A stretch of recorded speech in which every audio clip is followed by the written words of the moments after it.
Hello everyone and welcome back to my channel. Today I'll be showing you how I make this beautiful two-layered flea gown. For the upper bodies of this gown, I've gone ahead to draft the basic pattern. I've transferred it to fabric and here it is.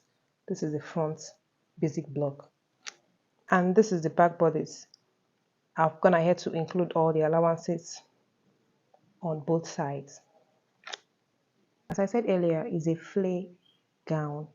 So we're going to attach two different categories of flare to this gown.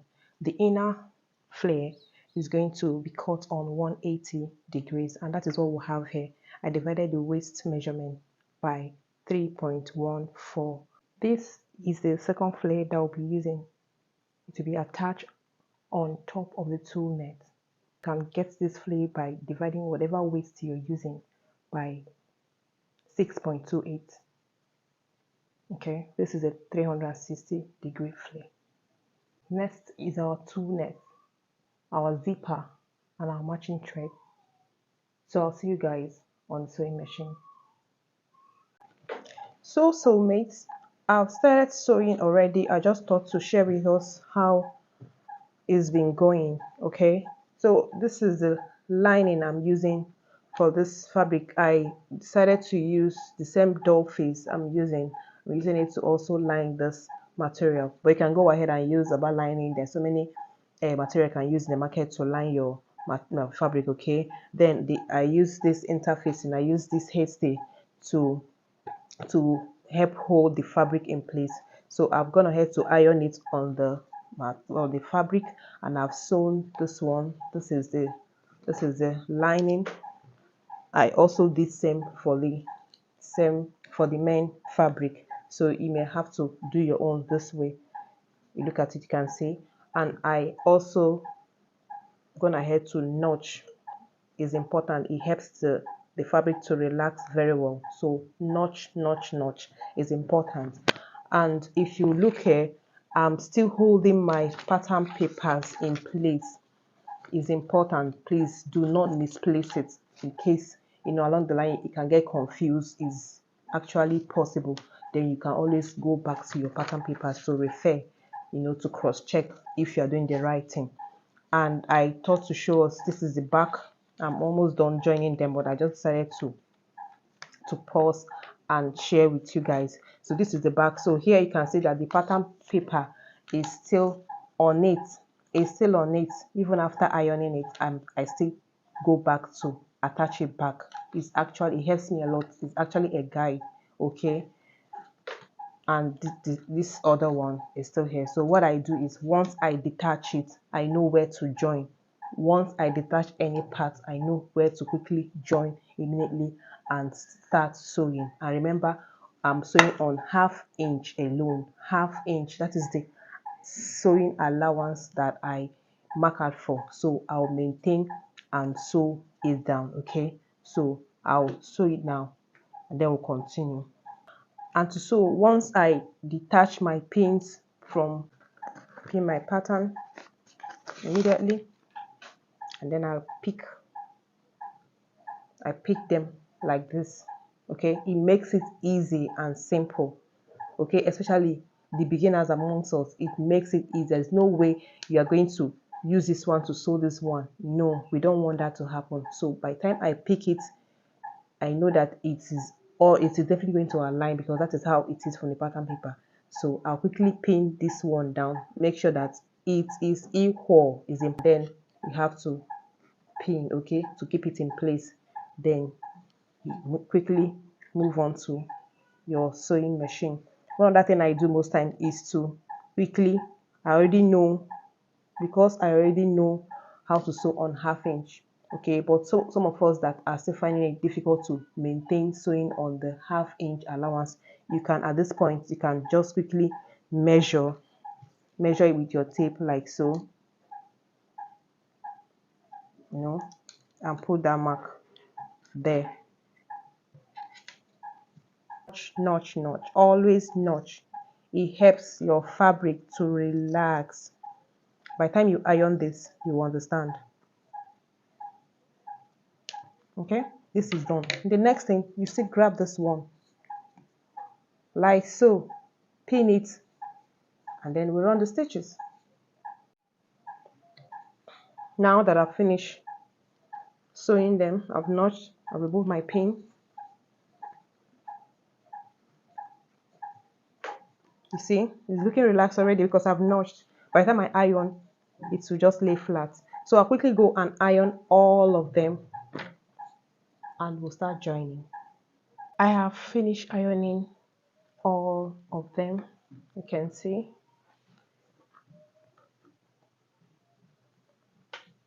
You see how the breast area puff up like this. If you did properly, your own should stand like this. Okay, so look at how this is how the inside look like. See, when ironing, you must try to open up your seams like this and iron it like so. Make sure they lay open like so. Okay, you know, in Pinky Peace Closet, we are after neat finishing. This is the back, and you can see when you turn it over, it lays flat. And the next thing is to start joining. So how do you join? You start by turning the back. This is the back piece.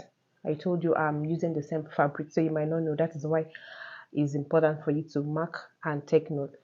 Okay, so you lay this one on top of this because we'll start by joining the neck first. So I'll go ahead, I'll sew for the front, and then for the back we'll do the same thing. Lay your the back. This is the neck area for the back. So you lay the back, the lining as against this one like so. You pin and then you sew. So that is what I'll do all of them now. And then next we'll sew the armhole area. We join and we are done. Okay, so let's go do that. I've finished sewing the neck and the armhole area. So remember what I said earlier, to notch. Okay, notch and make sure it does not enter into your seam line. And once you're done, you can trim off a little bit of the excesses so that it will not look bulky on the armhole side. So just trim up. Same thing here, notch and trim. So I'll turn it now and iron it properly. I've finished preparing the down part of this gown. So now right now I'm joining the upper bodice to the down part. Make sure you also sew on 0.5-inch allowance. Okay, I thought to show us something. If you come to this point where you have your side seam allowance like so, it's important for you to fold it in like this when you are sewing it down. Okay, fold it in like this triangular shape. It gives a lot of ease to the fabric. So by the time you hold it like this, then you sew on it. At each point, make sure you use your hand to straighten in the underlay fabric. Okay, so I'm done sewing it. You can still go ahead and notch just so they can lay perfectly well. Now I'm done sewing it. Most times I do this a lot. I still want to cross check. Okay, so I bring the back bodies together like this and try to check if they actually align. Okay, it's important before we finally put the zip, especially when you are working with flea like this. So you check, you can see it's same. Okay, So I can go ahead now and fix our zipper. Now to fix the zipper, I came down from the waistline. I came down by 6 inches and I put a mark on it. I also measure 6 inches from this place, from the waist down, okay, like so, and put a mark on it. So I'll match it up like this. It's important that you check to make sure that you match up the two ends properly.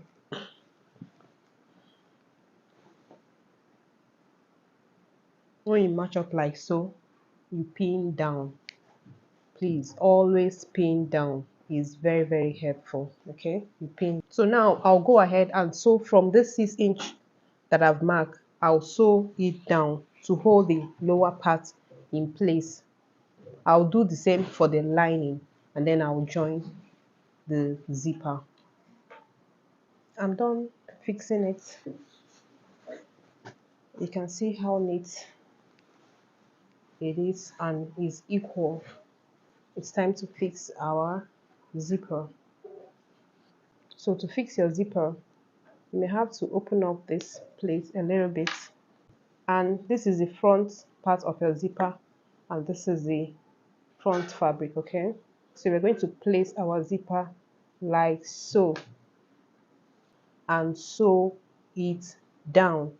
By the time we get to the place we have already, by the time we get to this place, we'll just back stitch and then flip it to the other side. So this is the correct way of fixing your zipper. Okay, I've sewn this part down. So the next thing, I'll flip it like so. Can you see what I'm doing? I'll flip it like so because I want to sew this other part. And at this point, you might want to open up the zipper. So place it on this other side and sew it down. So let's continue. Our zipper is ready. You can see this is the inside part of it. This is the front. There is it, guys.